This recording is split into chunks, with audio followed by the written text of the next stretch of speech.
মিনা, সেই কখন থেকে দেখছি তুমি কাঁদছো। কি হয়েছে তোমার? তুমি আমাকে বলো, আমি তোমাকে সাহায্য করতে চাই। মামা, মামি, তাড়াতাড়ি আসো। দেখে যাও, ঘরের চালে কি সুন্দর আইসক্রিম গাছ হয়েছে। এখন থেকে আমরা সবাই আইসক্রিম খেতে পারবো গো, আবার বিক্রিও করতে পারবো। মা, তুমি গান না গাইলে যে আমি ঘুমাতেই পারি না। একটা গান গাও না মা। আচ্ছা ঠিক আছে মা, আমি গান গাচ্ছি, তুই ঘুমিয়ে পড়। ঘুম পাড়ানি মাসি পিসি মোদের বাড়ি আসো, খাট নাই পালং নাই মাদুর পেতে বসো। মিনার মা মিনাকে অনেক ভালোবাসতো, কিন্তু একদিন মিনার মা অসুস্থ হয়ে মারা যায়। তারপর থেকে মিনা তার মামা মামির কাছেই থাকে। মিনার মামি মিনাকে দিয়ে অনেক কাজ করাতো।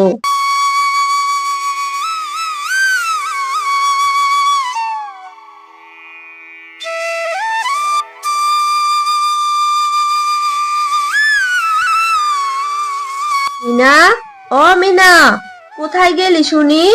বাড়িতে কতগুলো কাজ পড়ে আছে, মেয়েটা না জানি কোথায় গিয়ে পড়ে আছে। বাড়ি ফেরার নাম গন্ধই নেই। এই মেয়েটাকে নিয়ে আর পারি না বাপু। কি হয়েছে মামি, তুমি কি ডাকছিলে? থাকবো না তো কি করব? তোর নাম ধরে কীর্তন গাইবো নাকি? বলি কোথায় গিয়ে পড়েছিলি? বাড়ির কাজগুলো কি আমি করব নাকি? আমি তো ঘরেই ছিলাম মামি, কাজ করে ক্লান্ত লাগছিল, তাই ঘরে বসে একটু বিশ্রাম নিচ্ছিলাম। কাজ করছিলি না ছাই, শুধু রান্না করে মহাভারত উদ্ধার করে ফেলেছিস তাই না? শুধু রান্না কোথায় করলাম মামি, উঠান ঝাড়ু দেওয়া, ঘর গুছানো, থালা বাসন মাজা, রান্না সব তো আমি একা হাতেই করেছি। কাজ তো দেখছি তুই হিসাব করে রেখেছিস। তো আমার বাড়ি থেকে থেকে যে ফ্রিতে খাচ্ছিস, কত টাকার খাবার খাচ্ছিস, তার হিসাব রাখছিস তো? মামি, তুমি এসব কি বলছো? কিসের মামি? হ্যাঁ, তোকে বিনা পয়সায় থাকতে দিয়েছি, খাওয়াচ্ছি পড়াচ্ছি, এটাই তো তোর 7 জন্মের কপাল রে। আর তুই একটু কাজ করিস, সেটা আবার হিসাব দিচ্ছিস আমাকে? আমি হিসাব করিনি মামি, তুমি জিজ্ঞাসা করলে তাই বললাম। আচ্ছা যাই হোক, বাদ দাও এইসব কথা। বলো, আমাকে কেন ডেকেছো? এখন কি কাজ করতে হবে? কেন আবার? ঘরের মধ্যে যে এক গাদা ময়লা কাপড় পড়ে আছে, সেগুলোর কি খবর আছে তোর? কে পরিষ্কার করবে সেইগুলো? হ্যাঁ, ঠিক আছে মামি, আমি ধুয়ে দিচ্ছি। এই কথা বলে মিনা ঘর থেকে কাপড়ের ঝুড়ি নিয়ে পুকুর পাড়ে চলে যায় কাপড় ধোয়ার জন্য। কি রে মিনা, কেমন আছিস? সকাল সকাল এতগুলো কাপড় নিয়ে পুকুর পাড়ে আসছিস যে? কাকিমা, ভালোই আছি। এখানে মামা মামির কিছু কাপড় আছে, এইগুলো ধুতে এলাম। কি বলছিস তুই? এতগুলো কাপড় ধুলে তো তোর ঠান্ডা লেগে জ্বর চলে আসবে, অসুস্থ হয়ে যাবি তো তুই। আমার কিছু হয় না গো কাকিমা, যার পৃথিবীতে বাবা মা নেই তাদের তো অসুখ বিসুখও হতে নেই কাকিমা। হ্যাঁ রে মিনা, এত কষ্ট না করে তুই কোথাও চলে যেতে পারিস না? তাহলে তো তোর কষ্ট কিছুটা হলেও কমে যেত রে। আমার যাওয়ার জায়গা কোথায় কাকিমা? বাবা মা মারা যাওয়ার পরে আমার তো আপন বলতে এই পৃথিবীতে কেউই নেই। আমি কোথায় যাব বলো? আমার যে যাওয়ার কোনো জায়গাই নেই। হ্যাঁ রে মিনা, পৃথিবীতে মা বাবার চেয়ে আপন আর কেউ হয় না রে। কি করব কাকিমা, আমার যে পুরা কপাল।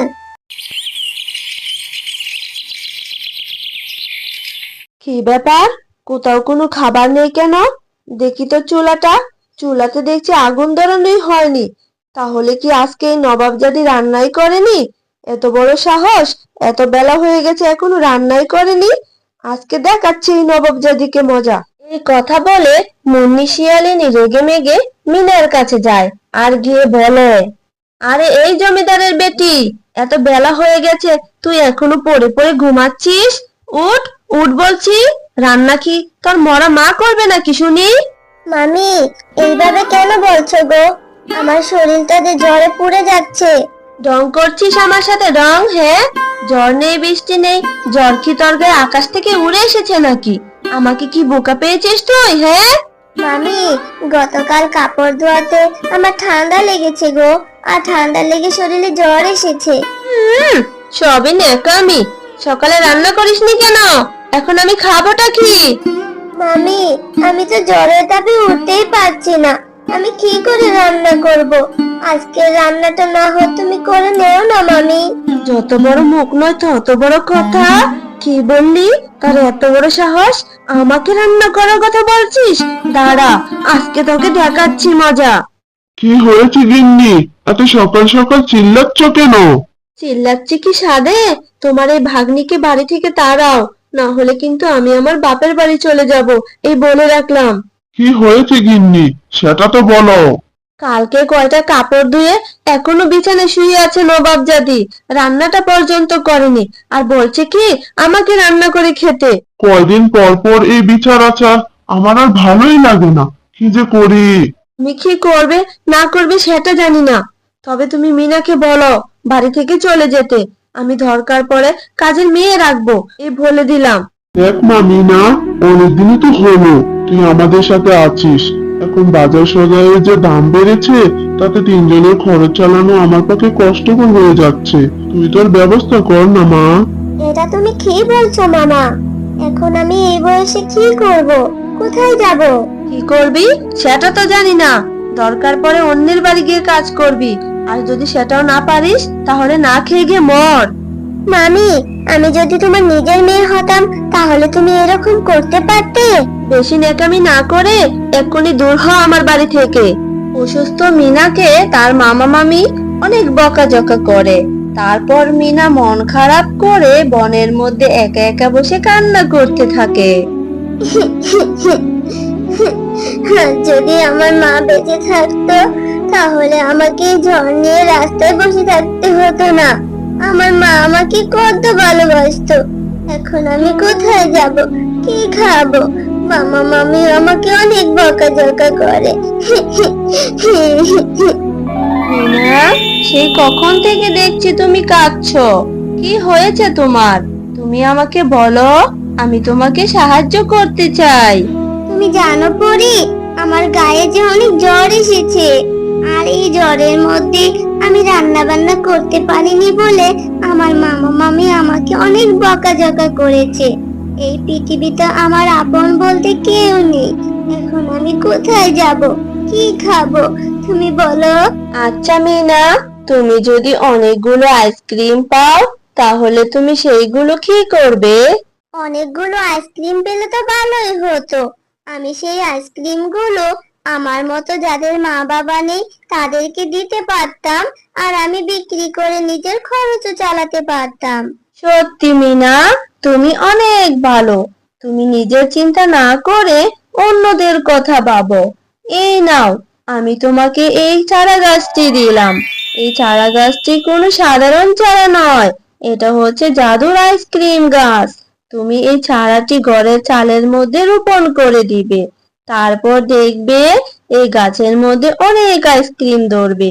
সেই আইসক্রিমগুলো তুমি খেতে পারবে, আবার বিক্রিও করতে পারবে। তারপর মিনা পরীর দেওয়া সেই চারাটি নিয়ে ঘরের চালের মধ্যে রোপণ করে দেয়। আরে এই মিনা, তুই ঘরের চালের মধ্যে কি করছিস? আমার ঘরটা ভেঙে ফেলবি নাকি? হ্যাঁ, মামি জানো, একটা পরী আমাকে এই চারাটি দিয়েছে আর বলেছে ঘরের চালের মধ্যে রোপণ করলে নাকি আইসক্রিম গাছ হবে, আর নাকি অনেক আইসক্রিমও ধরবে। সবই তোর ন্যাকামি। জ্বরের তাপে মনে হচ্ছে মাথাটাই নষ্ট হয়ে গেছে, গাছে নাকি ধরবে আইসক্রিম।